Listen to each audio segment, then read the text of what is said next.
Hey guys, it's Warren, and for today's video I'm going to be talking about all of the books that I have read so far this year. My Goodreads goal for this year was to read 50 books, and so far I've read 20 books, which puts me about a fifth of the way through, so I still think it's possible to read 50 books in the next 3 months of 2018. Oh my gosh, I can't believe we're already like at the end of 2018. It's insane. I don't really make a lot of book reviews, and I thought that this might be a good video to do to just talk about the books that I have read this year and let you guys know what my thoughts were behind them, even though I don't talk about them on my channel too much because I just haven't been making book reviews. That is something I would like to do more though. I used to think that they are wasted effort because no one watches them. They get like the smallest amount of views on my channel of all my videos, whereas the book hauls, where I'm talking about all these books that I haven't read, somehow get all the views on my channel. I realized that book reviews do outlast book hauls and TBRs because people that start reading a book will look for a book review for it, and if they find my video, then maybe I help them out with a review. But since I have not been doing that, that is what I'm here to talk about today, and let's get started. So the first book that I read this year, the very first one, was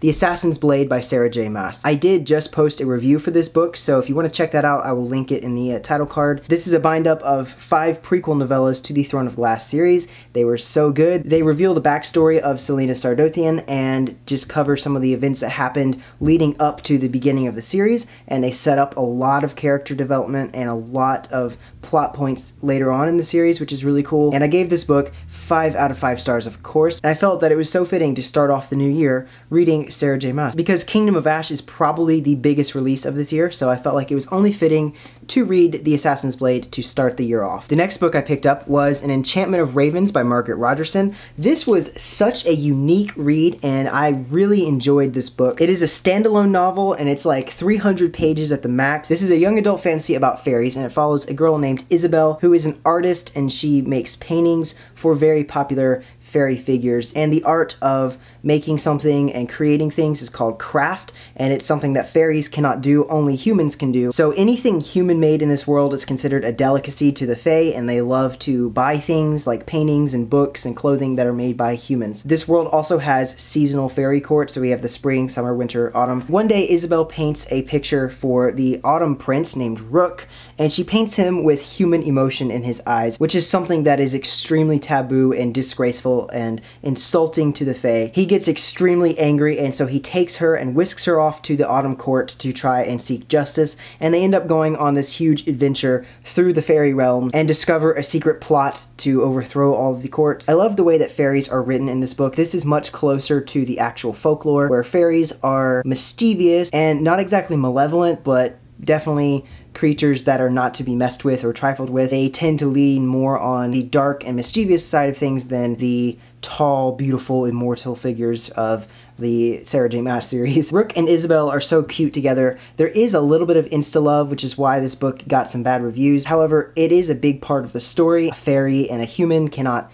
be together because it's against fairy law and against like the natural order of things. So there is some conflict with that and how they fall in love. It was still an enjoyable fantasy read, and I gave this 3 out of 5 stars on Goodreads. It wasn't bad, but it wasn't the greatest thing I've ever read either, but I did enjoy this book a lot and would actually like to reread it maybe sometime this fall. Then I picked up a classic that I really enjoyed this year, and that was The Picture of Dorian Gray by Oscar Wilde. This is a British classic that was originally published in the 1800s, and this is the beautiful Barnes & Noble leather-bound edition. It feels weird explaining the plot of a classic book because they're classics, like they're supposed to be ones that everyone knows and has read, but this book is about Dorian Gray, who is this handsome, beautiful young man, and his 2 friends, Lord Henry and Basil. Basil is an artist who loves to paint pictures of Dorian because he is so handsome and attractive. Lord Henry is a little bit more thought-provocative. He mentors Dorian and he teaches him a lot of philosophy, and Dorian gets it inside his head that he is going to age one day and he will no longer be beautiful. So Dorian wishes instead that the portrait Basil painted of him would be the one to age while he stayed young and beautiful forever. And after so many years go by, he starts to notice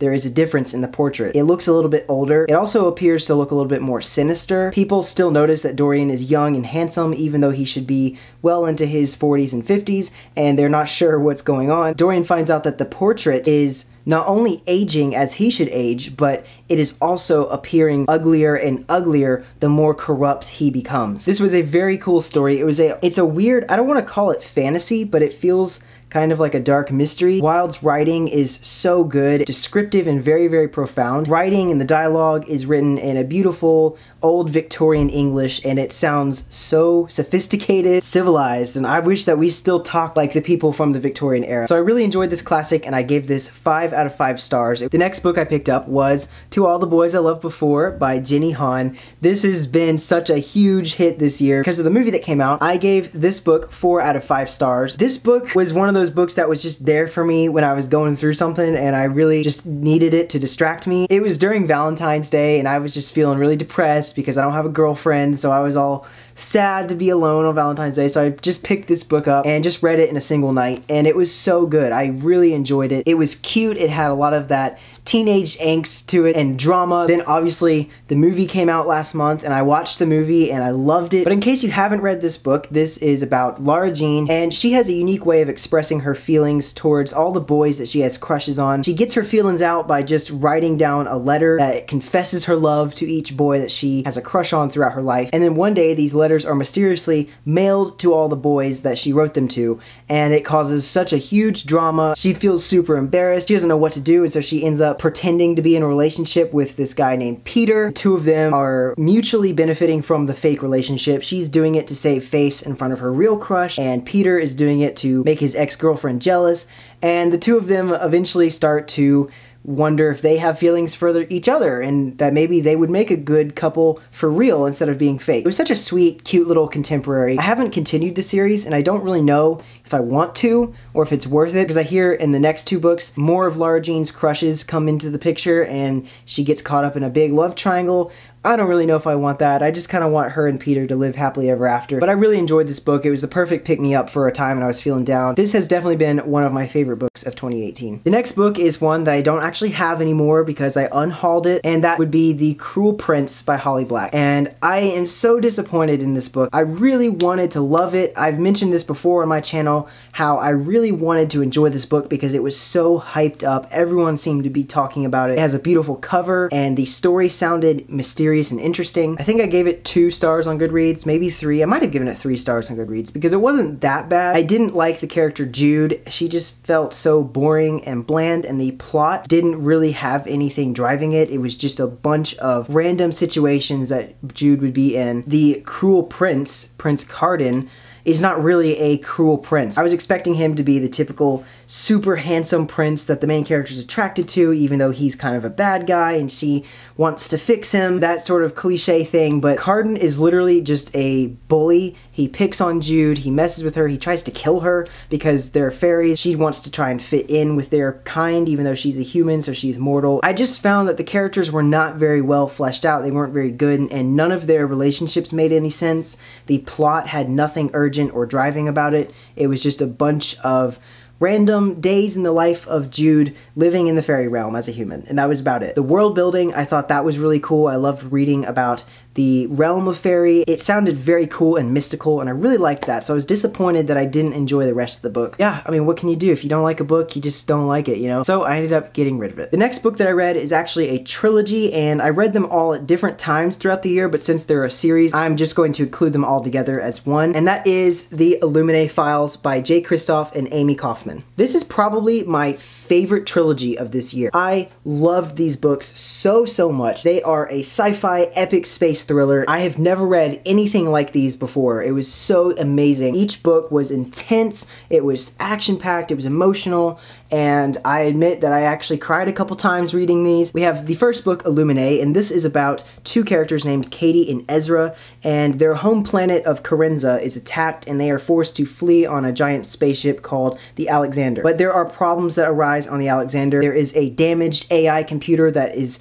trying to destroy them. There is some space zombies and a virus that's going around the ship, and their enemy has also sent a fleet of ships to pursue them. The stories are told in this dossier format where you have all of these chat logs, surveillance footage summaries, and email records, radio transcripts, all of those types of things, and they also include diagrams of the spaceship and the course that they're on. It was such a unique read, and it was so intense. By the end, I was just hooked on it. I was bawling my eyes out. I read through these books so fast because they read really easy. Then the next book is is Gemina. This is the second book, and this follows two new characters named Hannah and Nick, and they live on a space station that orbits a wormhole. Wormholes are how the spaceships travel between different planets in this universe. Their space station is attacked by the same organization that attacked Corinza, and they have to fight back and defend their lives and their station from the Bitech Corporation. This book feels so much more urgent than Illuminae did, because while Hannah and Nick are on the station, Katie and Ezra and the spaceship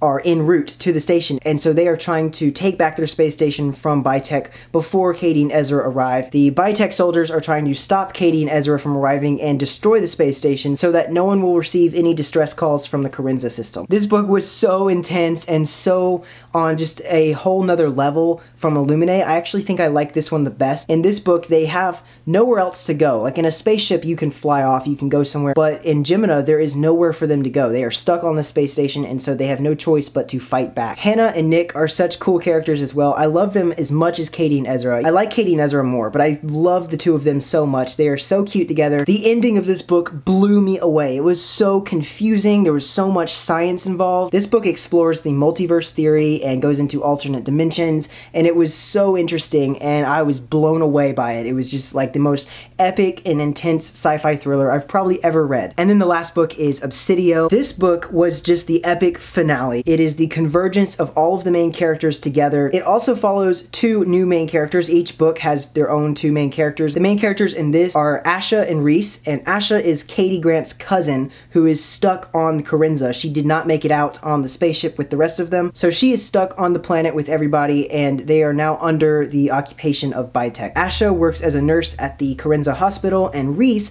is a Bitech soldier and her ex-boyfriend. So there is lots of drama and the clashing of different sides, and this book really makes you question which side is really right. There's really no word to describe it other than finale. It was the grand finale of this gigantic space opera that I have followed. This has definitely been my favorite trilogy of this year, and definitely after Throne of Glass, my second favorite series of this year. And I rated all three of these books 4 out of 5 stars. Then after that, the next book I picked up is definitely one of the most controversial reads of this year, and that is A Court of Frost and Starlight by Sarah J. Maas. Everyone hated this book because they felt like it was just a bunch of nothingness. They felt like nothing happened, it didn't continue the series, but I'll be honest, I loved this book. It was exactly what I wanted it to be. I really didn't have a problem with it like everyone else because I enjoyed just reading up on my favorite characters after all of the events of the main series. It's really just an epilogue to what happened at the end of the last book, A Court of Wings and Ruin. Just seeing all the main characters again and reading about what they're up to and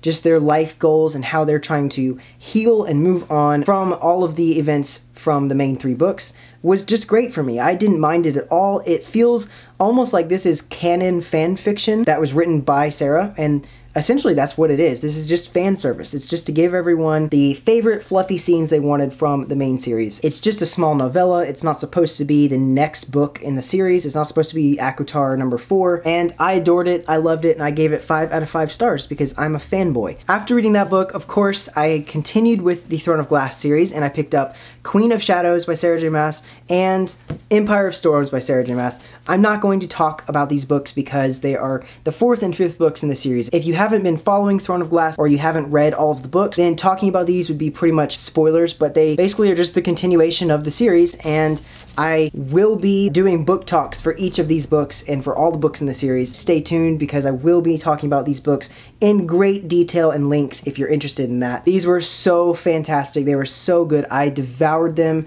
and read them so fast. I read Queen of Shadows in like 3 days, and I read Empire of Storms in like a week, and they were so good. Of course, I gave both of these 5 out of 5 stars. And then I started picking up books because it was time for Booktubeathon. We're now in the months of July and August. So this was Booktubeathon time, and I've covered pretty much in detail all of the books that I've read for Booktubeathon in my wrap-ups and my vlogs. So you can check those out if you want to see my thoughts on these books in more detail, but I'll give you a quick overview. I read Flash Volume 4, which is called Reverse Flash, and that is part of the New 52 universe of DC. It was really cool. I loved the artwork and the story behind it. It was awesome getting to see Flash in action because I haven't read a lot of Flash comics, and I rated this 4 out of 5 stars. Then I picked up another book that I no longer have either, and that was Summer Days and Summer Nights by all of those authors. I did not like this book at all. It was supposed to be a bind-up of all these cute contemporary summer romance stories, and it turned out to just be a bunch of weird, nonsensical, supernatural, dark fantasy stories. To me, summer does not scream fantasy and supernatural and dark mystery. That feels more like a fall time read, so I wasn't really getting the vibes from this. One of the stories in here had to do with a lake monster, another one had to do with a haunted theater, and they just didn't feel appropriate for summertime. And the stories are really short because they're just novellas, so it felt really hard to connect with the characters or get to know them very well. I just didn't enjoy it. I felt like it was slow. There was only a couple stories that were good. I did not like it at all, so I gave it 2 out of 5 stars. Then following that, I picked up Love and Gelato by Jenna Evans Welch, and I just recently talked about this book. I gave it 4 out of 5 stars. It was another great contemporary read. It's about a girl named Lena whose mom has recently passed away, and she now has to live with her father in Florence, Italy, and she does not want to be there. She is just mad at the world right now because she's still grieving over her mom. And while she's there, she finds a journal that was kept by her mom while she was in college. So she goes through the journal and she starts going on an adventure through Tuscany as she visits all of her mom's favorite places to go. She tries different foods, and she meets a cute boy named Lorenzo, and the two of them share some gelato, some love, and it's just cute, and I was here for it. I loved it, and I really want to pick up the sequel, Love and Luck, which takes place in Ireland, and it follows a new character, and I feel like that one will be just as good. I feel like I just talked about all of these books in my wrap-up. The next book I read was The Darkest Minds by Alexandra Bracken, and I rated this book 3 out of 5 stars. I had a hard time getting into this one. It's a dystopian young adult novel, and that is a genre that is kind of dead to me at this point. I just don't care about dystopian much these days. This book is definitely like so similar to The Hunger Games and Divergent and all of those books, but I wanted to read it because the movie was just coming out and the author had signed the book to me and I was an extra in the film, so I really wanted to read this and I just couldn't get into it. It was really, really slow, and I'm not a fan of books that involve like a road trip or an adventure. I like books that have one setting for their plot. Ruby was a very boring main character. I just did not like her narration at all. I feel really bad because Alexandra Bracken was so nice when I met her, and I just didn't want to trash on her book, but I just couldn't get into it and I didn't enjoy it, so I don't really want to continue with the rest of the series. I feel bad for saying that, but it's the truth. Then I also picked up Batman Detective Comics Faces of Death. When the Joker has disappeared from Gotham City, new villains rise up to fill the Joker's void in his absence, and Batman now has to face these villains, and they include some iconic characters like the Penguin and the Dollmaker, and they even feature Batgirl and Nightwing in some of the scenes. I really liked this book. I gave it 4 out of 5 stars. The artwork was incredible. The stories were extremely disturbing and frightening, but that's what I like about Batman stories, is that they're not the clean-cut, goody two-shoes superhero stories. They are dark, psychological, scary stories, and this book did that so well and really captured the essence of Batman. Then after that, I picked up Solaris by Stanislaw Lem. This is another sci-fi novel about an alien world called Solaris, and this planet has a sentient ocean on it that communicates with the scientists that are currently studying the planet by causing them to see projections of people from their past. The main character, Kelvin, is a psychologist who is on the station researching the planet, and he begins to see projections of his deceased wife from his past, and it starts to bring out old feelings that he had towards her, and he doesn't really know how to understand what's happening and how to communicate with the ocean through her. It was a very interesting mystery and emotional read. I liked the relationship between Kelvin and Rhea, his wife, and all the science surrounding the planet, and this author went to the lengths to create an entire history and backstory of how this planet was discovered and who discovered it, and even the first missions to the planet to research it. I really liked that, and I loved the emotional relationships and the scientific mysteries behind this planet and just the universe itself and man's place in the universe. I gave Solaris 4 out of 5 stars. After that, I picked up City of Bones by Cassandra Clare. I've talked about this book so much, so I'm not going to go into detail about it, but I rated this book 4 out of 5 stars. That's been my theme for most of the books this year, as you guys can tell. So City of Bones, it's the first book in the Mortal Instruments series. I don't think I will ever finish this series because I keep talking about how I'm going to read it and just don't read it. I loved returning to this world. This was a reread for me, and meeting the characters again, Jace and Clary, are my favorite. They work so well together. I like how this is an urban fantasy and it deals with angels and demons and different creatures from mythology. Definitely enjoyed this book, and I would really love to continue with the series, but I think I say that more than I actually read it, so I don't know at this point. The next book I read was Sky in the Deep by Adrienne Young. I did not enjoy this book. I gave it 2 out of 5 stars. It had so much potential to be amazing, but it fell so short. This is a young adult Viking story about a shield maiden named Elin. She is fighting with her clan against an enemy clan. There's two of these tribes that clash with each other, and while she's fighting, she sees her brother on the battlefield fighting for the enemy clan, and she is completely shocked by this because she thought her brother was dead. She saw him die in battle, and here he is living and breathing and fighting for the enemy side. Besides that synopsis, nothing about this book was interesting. It lacked a lot of world building. I did not like Elin as a main character at all. She felt so one-dimensional and cardboard. The love interest in this book I could spot from a mile away. The main antagonists of this book have absolutely no reason to be in this book at all. There was no purpose to them. There was no motivation. I'm really disappointed because I wanted this to be amazing. I love Vikings, I love Norse mythology, and I'm really disappointed that it fell so short. And the most recent book that I have read is one that I think should be considered a classic at this point, and that is Harry Potter and the Philosopher's Stone. This is the first book in Harry Potter, and I wanted to reread it, and I used to have this tradition that I want to try and bring back, where I read the Harry Potter series every fall at the beginning of the school year and go until Christmas reading all 7 of the books. And I had such a great time returning to the Wizarding World, meeting all of the characters again, rediscovering the magic and the nostalgia and everything that makes these books so good and so special to me. Those are all of the books that I've read so far this year. That is 20 books, and I hope that I can complete my reading goal of 50. I believe it's still possible. Definitely the highlights of this year have been reading the Illuminae files. Illuminae was one of my favorite books that introduced me to a new series this year. My favorite standalone was definitely An Enchantment of Ravens, and I think for my favorite reread, it would have to be Harry Potter. Let me know down below in the comments what your favorite book has been this year, or if you're satisfied with the amount of books you've read so far, and what your reading goal is by the end of 2018. I am really happy that I've read 20 books because last year for 2017, I managed to read 20 books by the end of 2017. Yet here we are in 2018 with a little over 3 months left to go, and I've already passed my goal of last year. I'm happy with the amount of books that I've read so far, so I hope that I will continue to read and meet my goal. So that is going to be it for this video, everyone. Thank you all so much for watching, and I will see you in my next video really soon. Bye!